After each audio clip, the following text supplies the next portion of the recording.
Hello students, welcome back to my YouTube channel. So let's start next question of EVS. So ਬੱਚੇ ਇਸ video ਦੇ ਵਿੱਚ ਅਸੀਂ ਵੱਡੇ ਪ੍ਰਸ਼ਨ ਵਾਲੇ ਕੁਐਸਚਨਸ ਕਰਾਂਗੇ ਜੋ ਕਿ ਤੁਹਾਡੇ ਐਗਜ਼ਾਮ ਦੇ ਵਿੱਚ 4 ਜਾਂ 5 ਮਾਰਕਸ ਦੇ ਕੁਐਸਚਨ ਪੁੱਛੇ ਜਾ ਸਕਦੇ ਆ। ਸੋ ਇਸ ਚੈਪਟਰ ਦੇ ਵਿੱਚ 2 ਲੌਂਗ ਕੁਐਸਚਨ ਆ। ਸੋ ਅਸੀਂ ਫਰਸਟ ਲੌਂਗ ਕੁਐਸਚਨ ਡਿਸਕਸ ਕਰਨ ਜਾ ਰਹੇ ਹਾਂ।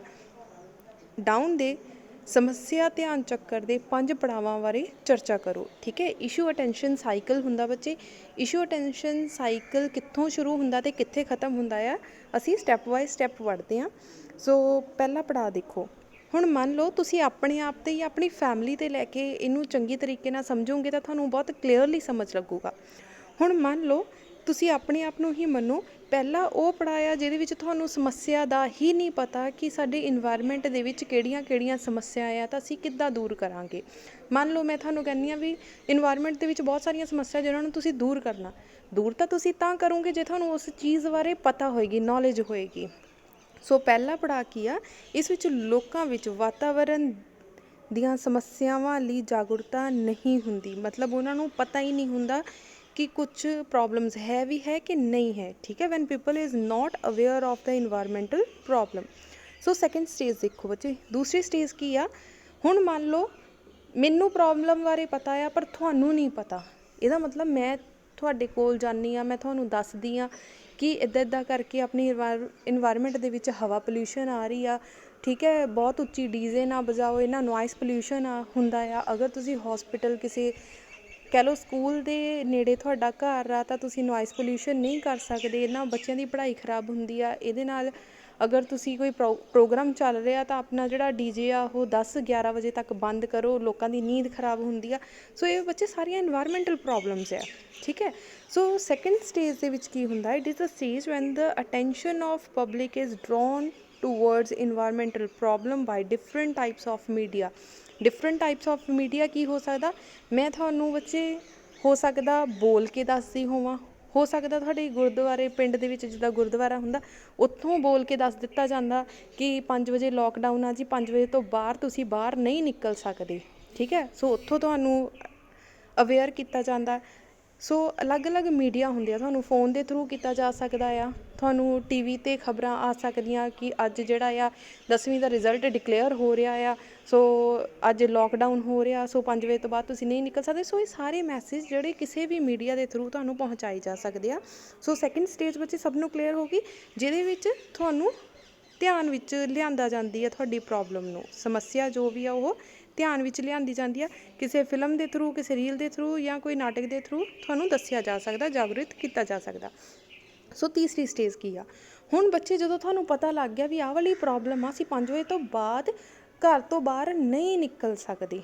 ਠੀਕ ਹੈ, ਅਸੀਂ 10 ਵਜੇ ਤੋਂ ਬਾਅਦ ਡੀਜੇ ਨਹੀਂ ਚਲਾ ਸਕਦੇ। ਇਹਦਾ ਮਤਲਬ ਹੁਣ ਤੁਸੀਂ ਇੰਟਰਸਟ ਲਓਗੇ ਕਿ ਅਸੀਂ 5 ਵਜੇ ਤੋਂ ਪਹਿਲਾਂ ਕੰਮ ਕਰ ਲਈਏ, ਅਸੀਂ 10 ਵਜੇ ਤੋਂ ਪਹਿਲਾਂ ਡੀਜੇ ਚਲਾ ਲਈਏ ਅਤੇ ਭੰਗੜਾ ਪਾ ਲਈਏ। ਠੀਕ ਹੈ, ਸੋ ਜੋ ਵੀ ਪ੍ਰੋਬਲਮਸ ਆ, ਸਿਮਿਲਰਲੀ ਬੱਚੇ ਪ੍ਰੋਬਲਮ ਇਹ ਵੀ ਆ ਕਿ ਲਾਈਕ ਅਸੀਂ ਪਰਾਲੀ ਨੂੰ ਅੱਗ ਨਹੀਂ ਜਲਾਉਣੀ। ਠੀਕ ਹੈ, ਨਹੀਂ ਲਗਾਉਣੀ। ਕਿਉਂ ਨਹੀਂ ਲਗਾਉਣੀ, ਕਿਉਂਕਿ ਉਹ ਨਾ ਪੋਲਿਊਸ਼ਨ ਹੁੰਦਾ, ਹਵਾ ਪੋਲਿਊਸ਼ਨ ਹੁੰਦਾ। ਤੁਹਾਨੂੰ ਪਤਾ ਬੱਚੇ ਇੰਨਾ ਜ਼ਿਆਦਾ ਪੋਲਿਊਸ਼ਨ ਜਦੋਂ ਇਕੱਠਾ ਹੋ ਜਾਂਦਾ ਆ ਤਾਂ ਕੀ ਹੁੰਦਾ, ਦਿੱਲੀ ਵਿੱਚ ਬਹੁਤ ਪ੍ਰੋਬਲਮ ਆਉਂਦੀ ਆ। ਦਿੱਲੀ ਵਿੱਚ ਤਾਂ ਪਹਿਲਾਂ ਹੀ ਪੋਲਿਊਸ਼ਨ ਬਹੁਤ ਜ਼ਿਆਦਾ ਆ। ਸਾਡਾ ਜੋ ਪੰਜਾਬ ਆ ਉਹਦਾ ਵਾਤਾਵਰਨ ਬਿਲਕੁਲ ਸਾਫ਼ ਆ, ਸੋ ਸਾਡੇ ਲੋਕਾਂ ਨੂੰ ਇੰਨੀ ਪ੍ਰੋਬਲਮ ਨਹੀਂ ਆਉਂਦੀ ਸਾਹ ਲੈਣ ਦੇ ਵਿੱਚ। ਪਰ ਇਹੀ ਧੂੰਆਂ ਜਿਹੜਾ ਆ ਜਦੋਂ ਦਿੱਲੀ ਵਿੱਚ ਪਹੁੰਚਦਾ, ਦਿੱਲੀ 'ਚ ਤਾਂ ਆਪਣੀਆਂ ਗੱਡੀਆਂ ਕਾਰਾਂ ਦਾ ਬਹੁਤ ਧੂੰਆਂ ਹੁੰਦਾ ਆ। ਸੋ ਜਦੋਂ ਪੰਜਾਬ ਦਾ ਹੀ ਧੂੰਆਂ ਉੱਥੇ ਪਹੁੰਚਦਾ ਆ ਤਾਂ ਉਹਨਾਂ ਨੂੰ ਸਾਹ ਦੀਆਂ ਪ੍ਰੋਬਲਮਸ ਆਉਣ ਲੱਗ ਜਾਂਦੀਆਂ। ਜਿਹੜੇ ਅਸਥਮਾ ਦੇ ਮਰੀਜ਼ ਹੁੰਦੇ ਉਹ ਹੋਰ ਜ਼ਿਆਦਾ ਕਹਿ ਲਓ ਉਹਨਾਂ ਦੀ ਸਟੇਜ ਜਿਹੜੀ ਆ ਕ੍ਰਿਟੀਕਲ ਹੋ ਜਾਂਦੀ ਆ। ਹੁਣ ਤੁਸੀਂ ਕਰੋਨਾ ਦਾ ਟਾਈਮ ਚੱਲ ਰਿਹਾ, ਤੁਸੀਂ ਨਿਊਜ਼ ਵਿੱਚ ਸਭ ਤੋਂ ਜ਼ਿਆਦਾ ਸੁਣਦੇ ਹੋਣੇ ਆ ਕਿ ਦਿੱਲੀ ਮੁੰਬਈ ਦੇ ਵਿੱਚ ਲੋਕ ਜ਼ਿਆਦਾ ਮਰ ਰਹੇ ਆ ਆਕਸੀਜਨ ਦੀ ਕਮੀ ਦੇ ਕਰਕੇ। ਠੀਕ ਹੈ, ਕਿਉਂਕਿ ਬੱਚੇ ਪਹਿਲਾਂ ਹੀ ਉਹ ਉੱਦਾਂ ਦੇ ਸ਼ਹਿਰ ਵਿੱਚ ਰਹਿ ਰਹੇ ਆ ਜਿੱਥੇ ਪੋਲਿਊਸ਼ਨ ਬਹੁਤ ਜ਼ਿਆਦਾ ਆ। ਉਹਨਾਂ ਦੇ ਜਿਹੜੇ ਫੇਫੜੇ ਆ, ਗੁਰਦੇ ਆ, ਉਹ ਤਾਂ ਪਹਿਲਾਂ ਹੀ ਉਹਨਾਂ ਵਧੀਆ ਕੰਮ ਨਹੀਂ ਕਰ ਰਹੇ। ਸੋ ਇੱਕ ਹੋਰ ਪ੍ਰੋਬਲਮ ਆ ਕੇ ਉਹਨਾਂ ਨੂੰ ਕਰੋਨਾ ਦੀ ਪ੍ਰੋਬਲਮ ਆ ਗਈ, ਜਿਹਦੀ ਵਜ੍ਹਾ ਨਾਲ ਉਹਨਾਂ ਦਾ ਸਰੀਰ ਬਿਲਕੁਲ ਜਵਾਬ ਦੇ ਰਿਹਾ।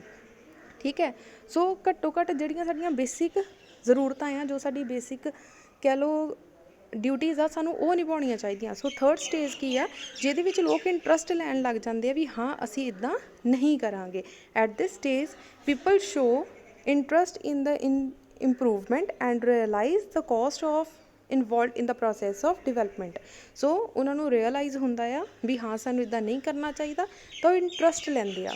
ਠੀਕ ਹੈ, ਸੋ ਪੰਜਾਬੀ ਮੀਡੀਅਮ ਵਾਲੇ ਤੀਸਰਾ ਪੜਾਅ ਇੱਥੋਂ ਲਿਖੂਗੇ ਕਿ ਉਹ ਆਪਣਾ ਯੋਗਦਾਨ ਦੇਣਾ ਸ਼ੁਰੂ ਕਰ ਦਿੰਦੇ ਆ, ਠੀਕ ਹੈ, ਇੰਟਰਸਟ ਲੈਣਾ ਸ਼ੁਰੂ ਕਰ ਦਿੰਦੇ ਆ, ਗੰਭੀਰ ਰੁਚੀ ਦਿੰਦੇ ਆ। ਸੋ ਫੋਰਥ ਪੜਾਅ ਦੇਖੋ ਬੱਚੇ, ਫੋਰਥ ਸਟੇਜ ਦੇ ਵਿੱਚ ਕੀ ਹੁੰਦਾ ਆ, ਜਦੋਂ ਉਹ ਇਸ ਚੀਜ਼ ਨੂੰ ਅਪਲਾਈ ਕਰਨਾ ਸਟਾਰਟ ਕਰਦੇ ਆ। ਮੰਨ ਲਓ ਹੁਣ ਆਪਾਂ ਖੇਤ ਨੂੰ ਅੱਗ ਲਾਉਣ ਤੋਂ ਮਨਾ ਕਰ ਦਿੱਤਾ, ਪਰ ਜਦੋਂ ਅਸੀਂ ਖੇਤ ਤੋਂ ਅੱਗ ਲਾਉਣ ਤੋਂ ਮਨਾ ਕੀਤਾ ਤਾਂ ਸਾਨੂੰ ਜ਼ਿਆਦਾ ਮਿਹਨਤ ਕਰਨੀ ਪਈ, ਖੇਤ ਨੂੰ ਵਾਹੁਣਾ ਜ਼ਿਆਦਾ ਪਿਆ, ਠੀਕ ਆ, ਉੱਤੇ ਮਿਹਨਤ ਜ਼ਿਆਦਾ ਕਰਨੀ ਪਈ, ਤਾਂ ਉਹਦੀ ਕੋਸਟ ਕੀ ਹੁੰਦੀ ਆ, ਜ਼ਿਆਦਾ ਹੋ ਜਾਂਦੀ। ਕਿੱਥੇ ਇੱਕ ਵਾਰੀ ਅੱਗ ਲੱਗ ਗਈ, ਕੰਮ ਖਤਮ, ਸਾਨੂੰ ਕੋਈ ਹੋਰ ਮਿਹਨਤ ਕਰਨ ਦੀ ਜ਼ਰੂਰਤ ਨਹੀਂ। ਪਰ ਜਦੋਂ ਅਸੀਂ ਅੱਗ ਨਹੀਂ ਲਗਾਉਂਦੇ ਤਾਂ ਉਹਨੂੰ ਮਹੀਨਾ ਡੇਢ ਮਹੀਨਾ ਜਿਹੜਾ ਖੇਤ ਸਾਨੂੰ ਖਾਲੀ ਰੱਖਣਾ ਪੈਂਦਾ, ਤਾਂ ਕਿ ਜਿਹੜੇ ਆ ਕਣਕ ਦੇ ਜਿਹੜੇ ਉਹ ਛਿੱਟੇ ਹੁੰਦੇ ਆ ਬੱਚੇ, ਉਹ ਗਲ ਸੜ ਜਾਣ ਚੰਗੀ ਤਰੀਕੇ ਨਾਲ। ਪਰ ਉਹਦੇ ਨਾਲ ਕੀ ਹੁੰਦਾ, ਤੁਹਾਡਾ ਮਹੀਨਾ ਡੇਢ ਮਹੀਨਾ ਜਿਹੜਾ ਖੇਤ ਆ ਉਹ ਵਿਹਲਾ ਪਿਆ ਰਹਿੰਦਾ, ਵਿਹਲਾ ਵੀ ਪਿਆ ਰਹਿੰਦਾ, ਬਟ ਉਹਦੀ ਉਪਜਾਊ ਸ਼ਕਤੀ ਵੀ ਵੱਧਦੀ ਆ, ਉਹ 'ਚ ਫਾਇਦਾ ਵੀ ਆ, ਇਹ ਨਹੀਂ ਕਿ ਨੁਕਸਾਨ ਹੁੰਦਾ ਆ, ਉਹ 'ਚ ਫਾਇਦਾ ਵੀ ਆ। ਪਰ ਕੁਛ ਇੱਕ ਲੋਕ ਜਿਹੜੇ ਕਹਿੰਦੇ ਆ ਵੀ ਹਾਏ ਸਾਡਾ ਤਾਂ ਝੋਨਾ ਲੇਟ ਹੋ ਗਿਆ, ਸਾਡਾ ਤਾਂ ਇੱਦਾਂ ਹੋ ਗਿਆ, ਅਸੀਂ ਤਾਂ ਹੁਣੇ ਕਹਿ ਲਓ ਕਣਕ ਜਾਂ ਅਗਲੀ ਫਸਲ ਉਗਾਉਣੀ ਆ, ਤਾਂ ਉਹ ਕੀ ਕਰਦੇ, ਉਹਨਾਂ ਨੂੰ ਆਪਣੀ ਕੋਸਟ ਤੋਂ ਜਾਂ ਆਪਣੀ ਪਹੁੰਚ ਤੋਂ ਬਾਹਰ ਲੱਗਦੇ ਹੋਏ ਤਾਂ ਉਹ ਕੀ ਕਰਦੇ ਆ, ਇੰਟਰਸਟ ਨੂੰ ਖੋ ਬੈਠਦੇ ਆ। ਪਹਿਲਾਂ ਉਹਨਾਂ 'ਚ ਇੰਟਰਸਟ ਪੈਦਾ ਹੁੰਦਾ ਆ ਵੀ ਹਾਂ ਅਸੀਂ ਨਹੀਂ ਕਰਾਂਗੇ ਇੱਦਾਂ, ਪਰ ਜਦੋਂ ਉਹ ਅਪਲਾਈ ਕਰਨ ਦੀ ਕੋਸ਼ਿਸ਼ ਕਰਦੇ ਆ ਤਾਂ ਇੱਦਾਂ ਨਹੀਂ ਹੁੰਦਾ। ਸਿਮਿਲਰਲੀ ਜਿੱਦਾਂ ਅਸੀਂ ਡੀਜੇ ਅਸੀਂ ਪਹਿਲਾਂ ਮਨ ਬਣਾ ਲਿਆ ਕਿ ਅੱਜ 10 ਵਜੇ ਤੋਂ ਬਾਅਦ ਡੀਜੇ ਅਸੀਂ ਨਹੀਂ ਲਾਉਣਾ, ਅਸੀਂ ਪਹਿਲਾਂ ਭੰਗੜਾ ਪਾ ਲੈਣਾ, ਠੀਕ ਹੈ। ਫਿਰ ਹੁੰਦਾ ਕੀ ਆ, ਡੀਜੇ ਲੱਗਦਾ ਹੀ 9 ਵਜੇ ਆ, ਜਦੋਂ ਡੀਜੇ ਸ਼ੁਰੂ ਹੁੰਦਾ ਆ ਉੱਧਰੋਂ 10 ਵੱਜ ਜਾਂਦੇ ਆ, ਤੁਹਾਨੂੰ ਲੱਗਦਾ ਅਸੀਂ ਤਾਂ ਹਲੇ 10 ਕੁ ਮਿੰਟ ਹੀ ਨੱਚੇ ਸੀ, ਜਦੋਂ ਡੀਜੇ ਬੰਦ ਕਰਨ ਦੀ ਵਾਰੀ ਆ ਗਈ, ਉਹ ਕਹਿੰਦੇ ਚਲੋ ਛੱਡੋ ਭਰਾ, ਇੱਕ ਦਿਨ ਹੀ ਨੱਚਣਾ ਆ, ਕੋਈ ਗੱਲ ਨਹੀਂ, ਕਿਤੇ ਨਹੀਂ ਲੋਕਾਂ ਦਾ ਕੁਛ ਨੁਕਸਾਨ ਹੁੰਦਾ, ਚਲਾ ਦਿਓ ਡੀਜੇ। ਸੋ ਅਸੀਂ 12-1 ਵਜੇ ਤੱਕ ਡੀਜੇ ਚਲਾਇਆ, ਠੀਕ ਹੈ। ਸੋ ਪਹਿਲਾਂ ਇੰਟਰਸਟ ਪੈਦਾ ਹੋਇਆ, ਪਰ ਬਾਅਦ ਵਿੱਚ ਕੁਛ ਡਿਫਿਕਲਟੀਜ਼ ਦੀ ਵਜ੍ਹਾ ਨਾਲ ਜਾਂ ਨੋਨ ਕੋਆਪਰੇਟਿਵ ਐਟੀਟਿਊਡ ਹੁੰਦੇ ਆ, ਕੁਛ ਲੋਕਾਂ ਦੀ ਸੋਚ ਹੁੰਦੀ ਆ ਤੂੰ ਕਰ ਲਾ ਜੋ ਕਰਨਾ, ਤੁਸੀਂ ਕਰ ਲਓ, ਅਸੀਂ ਤਾਂ ਇੱਦਾਂ ਹੀ ਕਰਾਂਗੇ, ਜੋ ਮਰਜ਼ੀ ਕਰ ਲਓ। ਮਤਲਬ ਕੁਛ ਲੋਕਾਂ ਦਾ ਬੱਚੇ ਇੱਕ ਨੈਗੇਟਿਵ ਐਟੀਟਿਊਡ ਹੁੰਦਾ ਆ, ਜੋ ਮਰਜ਼ੀ ਕਰ ਲਓ, ਅਸੀਂ ਤਾਂ ਇੱਦਾਂ ਹੀ ਕਰਾਂਗੇ। ਅਸੀਂ ਕਹਿੰਦੇ ਹਾਂ ਵੀ ਸੜਕ 'ਤੇ ਜਾਂ ਬਾਹਰ ਕੂੜਾ ਕਰਕਟ ਨਾ ਖਿਲਾਰੋ, ਕੁਛ ਲੋਕ ਕੀ ਕਹਿੰਦੇ, ਉਲਟਾ ਜਵਾਬ ਕੀ ਦਿੰਦੇ ਆ ਕਿ ਮੈਂ ਤਾਂ ਇੱਦਾਂ ਹੀ ਕਰੂੰ, ਤੁਸੀਂ ਕਰ ਲਓ ਜੋ ਕਰਨਾ, ਠੀਕ ਹੈ। ਸੋ ਤੇ ਅਸੀਂ ਕੁਛ ਨਹੀਂ ਕਰ ਸਕਦੇ, ਜਾਂ ਤਾਂ ਨੋਨ ਕੋਆਪਰੇਟਿਵ ਐਟੀਟਿਊਡ ਹੋਵੇ ਜਾਂ ਫਿਰ ਉਹਨਾਂ ਨੂੰ ਕੋਈ ਨਾ ਕੋਈ ਡਿਫੀਕਲਟੀ ਆਉਂਦੀ ਹੋਵੇ, ਠੀਕ ਹੈ। ਸੋ ਫਾਈਨਲੀ 5th ਸਟੇਜ ਕੀ ਆਉਂਦੀ ਆ, 5th ਸਟੇਜ ਦੇ ਵਿੱਚ ਬੱਚੇ ਇੰਟਰਸਟ ਲੋਕਾਂ ਦਾ ਘਟਦਾ ਵੱਧਦਾ ਰਹਿੰਦਾ ਆ। ਹੁਣ ਮੰਨ ਲਓ ਤੁਸੀਂ ਡੀਜੇ 7 ਵਜੇ ਲਗਾ ਲਿਆ, 7 ਤੋਂ ਲੈ ਕੇ 10 ਵਜੇ ਤੱਕ ਬਹੁਤ ਨੱਚ ਲਿਆ ਤੁਸੀਂ, ਤਾਂ ਤੁਸੀਂ ਅਚਾਨਕ ਟਾਈਮ ਦੇਖਿਆ ਵੀ 10 ਵੱਜ ਗਏ, ਤੁਸੀਂ ਸਾਰਿਆਂ ਨੂੰ ਕਹਿੰਦੇ ਆ ਵੀ ਬਸ 10 ਵੱਜ ਗਏ, ਹੁਣ ਡੀਜੇ ਨਹੀਂ ਚਲਾਉਣਾ, ਤਾਂ ਡੀਜੇ ਬੰਦ ਕਰ ਦਿੱਤਾ।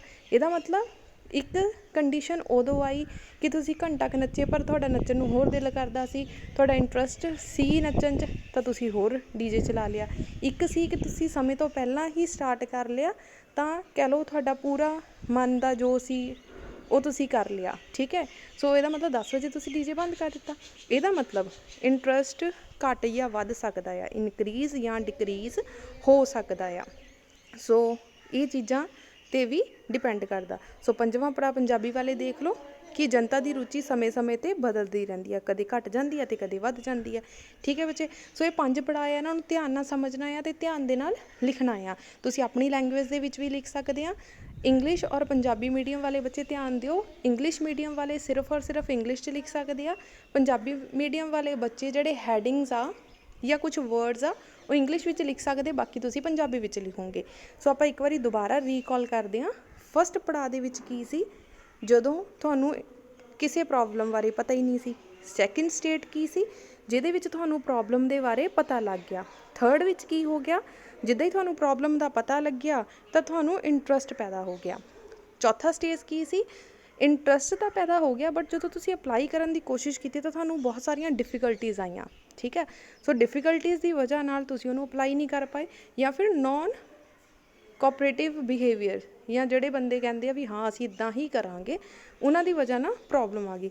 5th ਸਟੇਜ 'ਤੇ ਸਾਨੂੰ ਇਹ ਪਤਾ ਲੱਗਦਾ ਵੀ ਲੋਕਾਂ ਦਾ ਜੋ ਇੰਟਰਸਟ ਆ ਉਹ ਘੱਟਦਾ ਵੱਧਦਾ ਰਹਿੰਦਾ ਆ। ਸੋ ਉਹਨਾਂ ਨੂੰ ਹਮੇਸ਼ਾ ਹੀ ਪੋਜ਼ੀਟਿਵ ਮੋਟੀਵੇਸ਼ਨ ਦੇਣੀ ਪੈਂਦੀ ਆ। ਸੋ ਹਮੇਸ਼ਾ ਹੀ ਪੋਜ਼ੀਟਿਵ ਰਹੋ ਤਾਂ ਕਿ ਤੁਸੀਂ ਲਾਈਫ ਦੇ ਵਿੱਚ ਚੰਗਾ ਕਰ ਸਕੋ ਅਤੇ ਅੱਗੇ ਵੱਧ ਸਕੋ ਅਤੇ ਆਪਣੇ ਦੇਸ਼ ਨੂੰ ਵੀ ਅੱਗੇ ਵਧਾ ਸਕੋ, ਠੀਕ ਹੈ ਬੱਚੇ। ਸੋ ਇਸ ਕੁਐਸਚਨ ਦੇ ਵਿੱਚ ਕਿਸੇ ਤਰ੍ਹਾਂ ਦੀ ਕੋਈ ਪ੍ਰੋਬਲਮ ਆਈ ਹੋਵੇ ਤਾਂ ਤੁਸੀਂ ਮੇਰੇ ਤੋਂ ਪੁੱਛ ਸਕਦੇ ਹੋ। Thank you so much.